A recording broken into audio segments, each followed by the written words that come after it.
നമുക്ക് റമദാനിൽ ഖളാ വീട്ടാനുള്ള നോമ്പ്,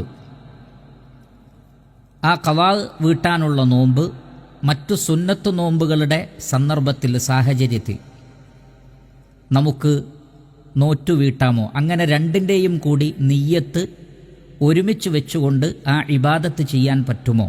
ഉദാഹരണത്തിന് ശവ്വാൽ മാസത്തിൽ 6 നോമ്പിൻ്റെ പ്രാധാന്യം നമുക്കറിയാം. റമദാനിൽ ആർക്കെങ്കിലും നോമ്പ് ഖളാ വീട്ടാനുണ്ടെങ്കിൽ ശവ്വാൽ മാസത്തിലെ ഈ നോമ്പുകളും ഖളാ വീട്ടുന്ന നോമ്പും രണ്ടും കൂടി ഒരുമിച്ച് നിയ്യത്ത് വെച്ച് ഒരേ സമയത്ത് തന്നെ നോമ്പ് അനുഷ്ഠിക്കാമോ? അതേപോലെ തന്നെ അല്ല എങ്കിൽ ഖളാ വീട്ടാനുള്ള നോമ്പുണ്ട്, അത് അയ്യാമുൽ ബീദിൻ്റെ ദിവസങ്ങളിൽ നമുക്ക് ഖളാ വീട്ടിയാൽ രണ്ടിൻ്റെ കൂടി പ്രതിഫലം ലഭിക്കുമോ? അതേപോലെ തന്നെ തിങ്കളാഴ്ചയും വ്യാഴാഴ്ചയും നോമ്പ് സുന്നത്താണ്. ആ ദിവസങ്ങളിലേക്ക് ഖളാ വീട്ടാനുള്ള നോമ്പിനെ നമുക്ക് മാറ്റിവെക്കാമോ? എന്നിട്ട് രണ്ടും കൂടി ഈ 2 നോമ്പുകളുടെ നിയ്യത്തിൽ ആ ഒരു ദിവസം നോമ്പനുഷ്ഠിക്കാമോ? ഈ രൂപത്തിലുള്ള ചോദ്യങ്ങൾ ധാരാളമായി ആളുകൾ ചോദിച്ചുകൊണ്ടിരിക്കുന്നതാണ്. ഇൻഷാ അള്ളാഹ് അതിനുള്ള ഉത്തരം നൽകുവാനാണ് നാം ഉദ്ദേശിക്കുന്നത്. ഇവിടെ പണ്ഡിതന്മാർ വളരെ വ്യക്തമായി നമ്മെ പഠിപ്പിച്ച ഒരു കാര്യമുണ്ട്. പരിശുദ്ധ റമദാൻ മാസത്തിലെ നോമ്പ്, അതേപോലെ തന്നെ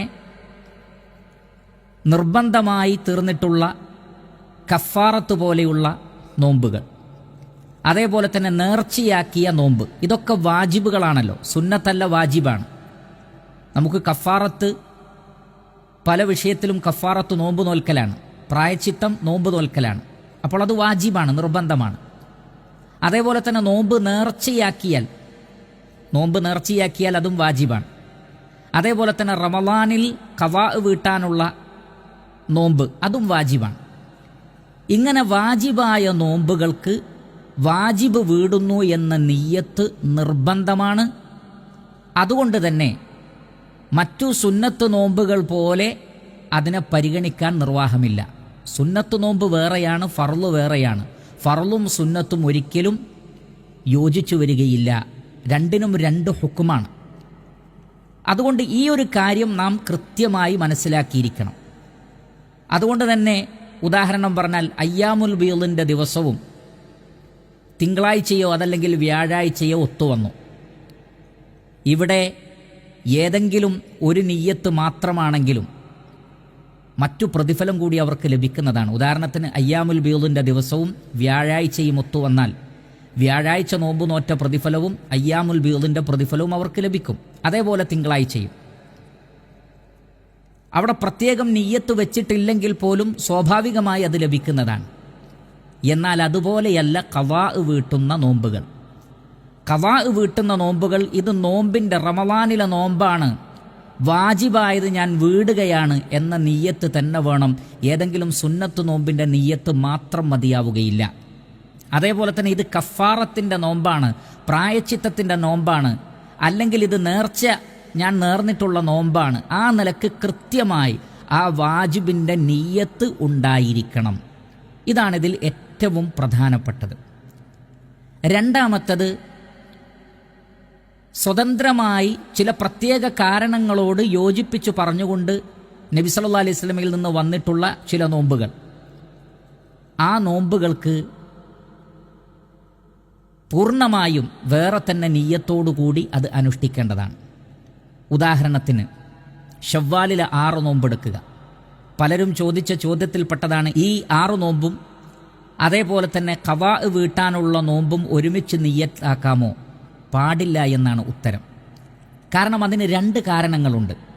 ഒന്നാമത്തെ കാരണം ഹദീസിൽ വന്നിട്ടുള്ളത് മൻ സ്വാമ റമദാന സുമ്മ അത്ബഅഹു സിത്തൻ മിൻ ശവ്വാൽ, ആരെങ്കിലും റമദാനിലെ നോമ്പ് അനുഷ്ഠിക്കുകയും എന്നിട്ട് ശവ്വാലിലെ 6 നോമ്പ് നോൽക്കുകയും ചെയ്താൽ, അപ്പോൾ റമദാനിലെ നോമ്പ് കംപ്ലീറ്റ് ചെയ്തതിന് ശേഷം നോൽക്കേണ്ടുന്ന ഒരു നോമ്പിനെ കുറിച്ചാണ് നബി സല്ലല്ലാഹു അലൈഹി വസല്ലമ പറഞ്ഞിട്ടുള്ളത്.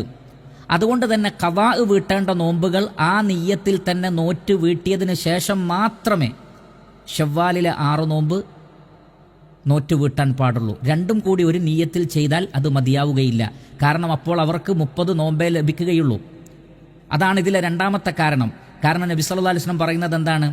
അങ്ങനെ ഷവ്വാലിൽ നിന്ന് 6 നോമ്പും റമളാനിലെ നോമ്പും കൂടി നോറ്റ് കഴിഞ്ഞാൽ കാന കസിയാമിദ്ദഹർ, ഒരു വർഷം മുഴുവൻ നോമ്പ് നോറ്റതുപോലെയാണ്. അതെങ്ങനെയാണ് സംഭവിക്കുന്നത്? നമുക്കറിയാം, ഒരു നോമ്പിന് 10 ഇരട്ടിയാണ് കൂലി. അപ്പോൾ 30 നോമ്പ് 300 ദിവസത്തിന് പകരമാണ്. പിന്നീട് 6 നോമ്പും കൂടി നോറ്റാൽ 60 ദിവസം, അതാണ് 360 ദിവസം, ഒരു വർഷം മുഴുവൻ. അപ്പോൾ അവിടെ 36 നോമ്പുകൾ. ഇനി നോമ്പ് 29 ആണെങ്കിൽ 35 നോമ്പുകളെങ്കിലും ലഭിച്ചാലേ നബി സല്ലല്ലാഹു അലൈഹി വസല്ലമ പറഞ്ഞതുപോലെ ഒരു വർഷം മുഴുവനുള്ള നോമ്പിന് അത് പകരമായി തീരുകയുള്ളൂ. അപ്പോൾ അവിടെ കൃത്യമായി റമളാനിലെ 30 നോമ്പ് വേറെ തന്നെയാണ്, അതിനെ കൂടാതെയാണ് 6 നോമ്പ് നോൽക്കേണ്ടത്. അതുകൊണ്ട് ഖളാഉം 6 നോമ്പും കൂടി ഒരുമിച്ച് നിയ്യത്താക്കാൻ പറ്റുകയില്ല. ഇതേപോലെ തന്നെയാണ് എല്ലാ മാസവും 3 നോമ്പുകൾ നോറ്റാൽ ഒരു വർഷം മുഴുവൻ നോമ്പ് നോറ്റതുപോലെ എന്ന് നബി സല്ലല്ലാഹു അലൈഹി വസല്ലം പറഞ്ഞിട്ടുണ്ട്. അതുകൊണ്ട് തന്നെ ഖളാഇന്റെ നോമ്പ് ഈ ഒരു നിയ്യത്തിൽ നമ്മൾ ചെയ്താൽ, അതല്ലെങ്കിൽ ഈ 3 ദിവസത്തെ നോമ്പുകൾ ഖളാഇന്റെ നിയ്യത്തിൽ ചെയ്താൽ അതിലേതെങ്കിലും ഒന്ന് മാത്രമേ ലഭിക്കുകയുള്ളൂ, അഥവാ ഖളാ മാത്രമേ ലഭിക്കുകയുള്ളൂ. കാരണം എന്താണ്? 12 × 3 അത് 36 അഥവാ 12 മാസമാണല്ലോ ഉള്ളത്. അപ്പോൾ ഓരോ മാസവും 3 നോമ്പ് നോറ്റാൽ 12 × 3 36, അതിനോട് ഒരു നോമ്പിന് 10 ഇരട്ടി പ്രതിഫലം, അപ്പോൾ 360. അതാണ് നബി സല്ലല്ലാഹു അലൈഹി വസല്ലം ആ നോമ്പിനെ സംബന്ധിച്ചും പറഞ്ഞത് വർഷം മുഴുവൻ നോമ്പ് നോറ്റതുപോലെയാണ് എന്ന്. അപ്പോൾ അത് വേറെ തന്നെ വരേണ്ടതുണ്ട് എന്നർത്ഥം. ഖളാവും അതും കൂടി ഒരുമിച്ചാൽ ഈ പറഞ്ഞ തത്വം അവിടെ സ്ഥാപിക്കപ്പെടുന്നില്ല. ഇപ്രകാരം ഓരോ മാസവും നോൽക്കേണ്ടുന്ന 3 നോമ്പ് അത് വേറെ തന്നെ നോൽക്കുകയാണ് വേണ്ടത്. ഖളാഇനെ ഇതിനോട് നിയ്യത്താക്കിയാൽ ആ ഒരു പ്രതിഫലം ലഭിക്കുകയില്ല. എന്നാൽ ഖളാ വീടുകയാണ് എന്ന നിയ്യത്തുണ്ടെങ്കിൽ ആ ഖളാ വീടും, അതിൽ സംശയമില്ല. പക്ഷേ നബി സല്ലല്ലാഹു അലൈഹി വസല്ലം പറഞ്ഞ ആ ഒരു പ്രതിഫലത്തിലേക്ക് എത്തിച്ചേരാൻ നമുക്ക് സാധിക്കുകയില്ല. ഈ 2 കണ്ടീഷനുകളിലല്ലാതെ നമുക്ക് ഖളാ വീട്ടാനുള്ള നോമ്പുകളെ മറ്റു സുന്നത്ത് നോമ്പുകളുടെ ദിവസങ്ങളിൽ നോൽക്കാവുന്നതാണ്, ഒരുമിച്ച് നിയ്യത്താക്കാവുന്നതാണ്. ഉദാഹരണത്തിന്, ഒരാൾക്ക് ഒരു നോമ്പ് ഖളാ വീട്ടാനുണ്ട്, അദ്ദേഹം അത് തിങ്കളാഴ്ച ദിവസം നോൽക്കുന്നു എങ്കിൽ തിങ്കളാഴ്ച നോമ്പ് നോറ്റ ഒരാൾക്ക് ലഭിക്കുമെന്ന് പറഞ്ഞ പ്രതിഫലം ഇതിന് ലഭിക്കും. പക്ഷേ നിയ്യത്ത് വേണം, ഇത് ഖളാ ആണ്, അല്ലാതെ തിങ്കളാഴ്ച നോമ്പാണ് എന്ന നിയ്യത്ത് മാത്രം മതിയാവുകയില്ല. എന്നാൽ ഞാൻ ഖളാ വീട്ടുന്നു, എന്നാൽ തിങ്കളാഴ്ച നോമ്പിന് പ്രാധാന്യമുള്ളതുകൊണ്ട് ഞാൻ തിങ്കളാഴ്ചയാണത് എടുക്കുന്നത് എന്നാണെങ്കിൽ അയാൾക്ക് ആ 2 പ്രതിഫലവും ലഭിക്കുന്നതാണ്. അതേപോലെ തന്നെ വ്യാഴാഴ്ചയും, അതേപോലെ തന്നെ മുഹറം മാസത്തിലെ നോമ്പ്.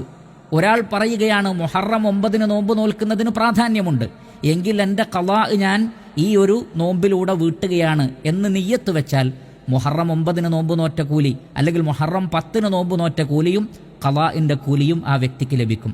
അതേപോലെ തന്നെയാണ് യൗമു അറഫ. യൗമു അറഫയുടെ ദിവസം നോമ്പ് നോൽക്കുന്നതിന് പ്രാധാന്യമുണ്ട്.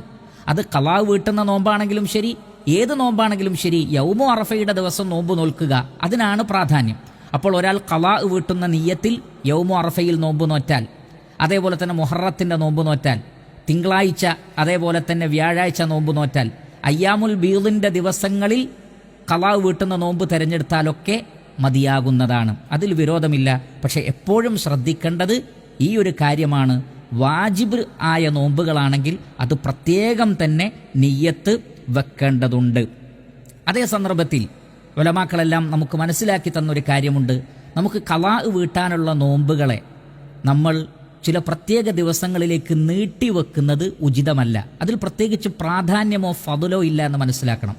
മറിച്ച് ഖളാ വീട്ടാനുള്ള നോമ്പുകൾ എത്രയും പെട്ടെന്ന് നോറ്റ് വീട്ടുകയാണ് വേണ്ടത്.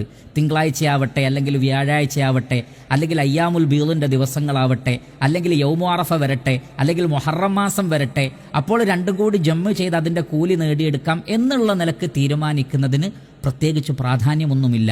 ഉണ്ടായിരുന്നെങ്കിൽ നബി സല്ലല്ലാഹു അലൈഹി വസല്ലം അത് നമുക്ക് മനസ്സിലാക്കി തരുമായിരുന്നു. ആർക്കെങ്കിലും റമളാനിൽ ഖളാ ഉണ്ടെങ്കിൽ അവർ ഇന്നാലിന്ന ദിവസങ്ങളിൽ അത് നോൽക്കട്ടെ എന്ന് റസൂൽ പറയുമായിരുന്നു. മറിച്ച് ഐക്യകണ്ഠേന പണ്ഡിതന്മാർ പറഞ്ഞ കാര്യമാണ്, ഖളാ വീട്ടാനുള്ള നോമ്പുകളോ കഫാറത്തിൻ്റെ നോമ്പുകളോ കാലം താമസിപ്പിക്കാതെ തന്നെ നോറ്റുവീട്ടുകയാണ് വേണ്ടത്. എന്നാൽ മറ്റു കാരണങ്ങൾ കൊണ്ട് നീണ്ടുപോയ ആളുകൾക്ക് ഇത്തരം ദിവസങ്ങൾ വരികയും അന്നവർ ഖളാ വീട്ടുന്നത് കൂടി നിയ്യത്താക്കുകയും ചെയ്താൽ അത് ഖൈറാണ് എന്ന് ഉലമാക്കൾ വിശദീകരിച്ചിട്ടുണ്ട്. ഒരൊറ്റ ഫത്വ നിങ്ങളുടെ ശ്രദ്ധയിൽപ്പെടുത്തി ആ വിഷയം അവസാനിപ്പിക്കാം. മുഹമ്മദ് ബിൻ സ്വാലിഹ് ഉൽ ഉസൈമീൻ റഹ്മത്തുള്ളാഹി അലൈഹി, അദ്ദേഹം നൽകിയ ഒരു ഫത്വയിൽ നമുക്ക് കാണാം, മൻ സ്വാമ യൗമ അറഫ, ആരെങ്കിലും യൗമു അറഫയിൽ നോമ്പ് നോറ്റു, ഔ യൗമ ആഷൂറ, ആഷൂറ നോമ്പ് നോറ്റു, വ അലൈഹി ഖദാഉൻ മിൻ റമളാൻ, ആ വ്യക്തിക്കാകട്ടെ റമളാനിൽ ഖലാ വീട്ടാനുള്ള നോമ്പുമുണ്ടെങ്കിൽ ഫസിയാമുഹു സഹീഹ്, അയാളുടെ അന്നത്തെ ദിവസത്തെ നോമ്പ് സഹീഹാണ്. ലാക്കിൻ ലൗ നവ അൻ യസൂമ ഹാദൽ യൗമ അൻ ഖദാഇ റമളാൻ ഹസല ലഹുൽ അജ്റാൻ, ഈ ആഷൂറ ദിവസവും മുഹറത്തിന്റെ ദിവസവും ഒക്കെ ഖലാ വീട്ടുന്നത് കൂടി നിയ്യത്താക്കിയാൽ 2 കൂലിയുണ്ട്. ഒന്ന് അജ്റു യൗമി അറഫ, അല്ലെങ്കിൽ വ അജ്റു യൗമി ആഷൂറ മഅ അജ്രിൽ ഖലാ, ഖലാഇന്റെ പ്രതിഫലമുണ്ട്, അതേ സന്ദർഭത്തിൽ ഈ പ്രധാനപ്പെട്ട ദിവസങ്ങളിൽ നോമ്പ് നോറ്റു എന്ന പ്രതിഫലവുമുണ്ട്. എന്നാൽ അദ്ദേഹം പ്രത്യേകം ഓർമ്മപ്പെടുത്തി, ഹാദാ ബിൻ നിസ്ബത്തി ലിസൗമി തതവ്വുഇൽ മുത്ലഖ് അല്ലദീ ലാ യർതബിതു ബിറമളാൻ, റമളാനുമായി ചേർന്ന് നിൽക്കാത്ത മറ്റു സുന്നത്ത് നോമ്പാണ് ഇത് ബാധകമായിട്ടുള്ളത്. എന്നാൽ അമ്മാ സിയാമു സിത്തത്തി അയ്യാം മിൻ ശവ്വാൽ ഫഇന്നഹാ മുർതബിതത്തുൻ ബിറമളാൻ വലാ തകൂനു ഇല്ലാ ബഅദ ഖദാഇഹി, എന്നാൽ ശവ്വാലിലെ 6 നോമ്പ് റമളാനുമായി ബന്ധപ്പെടുത്തി പറയപ്പെട്ടതാണ്. റമളാനിലെ ഖലാ വീട്ടിയതിന് ശേഷം മാത്രമേ ശവ്വാൽ നോമ്പിന് പ്രസക്തിയുള്ളൂ. എന്നാൽ അതല്ലാത്ത നോമ്പുകൾ നമുക്ക് ഒരുമിച്ച് നിയ്യത്താക്കുന്നതിൽ വിരോധമില്ല എന്നാണ് പണ്ഡിതന്മാർ വിശദീകരിച്ചിട്ടുള്ളത്. ഷെയ്ഖ് ഇബ്നു ബാസ് റഹ്മത്തുള്ളാഹി അലൈഹി, അതേപോലെ തന്നെ പൂർവ്വകാല പണ്ഡിതന്മാരൊക്കെ ഈ രൂപത്തിലാണ് നമുക്ക് കാര്യങ്ങൾ മനസ്സിലാക്കി തന്നിട്ടുള്ളത്. അപ്പോൾ ആ നിലക്ക് വിഷയങ്ങൾ മനസ്സിലാക്കാൻ ശ്രമിക്കുക. അല്ലാഹു സുബ്ഹാനഹു വ തആല നാം ഏവരെയും അനുഗ്രഹിക്കട്ടെ. വസല്ലല്ലാഹു വസല്ലമ അലാ നബിയിന മുഹമ്മദിൻ വ ആലിഹി വസഹ്ബിഹി അജ്മഈൻ വൽഹംദുലില്ലാഹി റബ്ബിൽ ആലമീൻ.